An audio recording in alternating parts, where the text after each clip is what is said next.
સોલંકી કૃષ્ણ સંતોષભાઈ છે. મારા સાથીદારનું નામ વસારિયા અનિલભાઈ છે. અમે ધોરણ 9માં અભ્યાસ કરીએ છીએ. અમારા પ્રોજેક્ટનું નામ પાણીનું વિદ્યુત વિભાજન છે.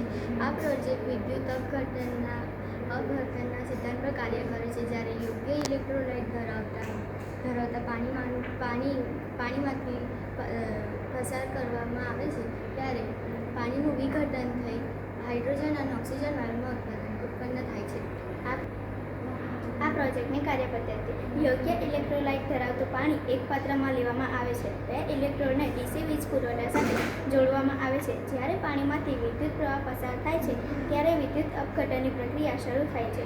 એક ઇલેક્ટ્રોડ પર ઓક્સિજન વાયુ અને એક ઇલેક્ટ્રોડ પર હાઇડ્રોજન વાયુ ઉત્પન્ન થાય છે. પ્રદર્શન માટે બંને વાયુઓને અલગ અલગ એકત્રિત કરી શકાય છે.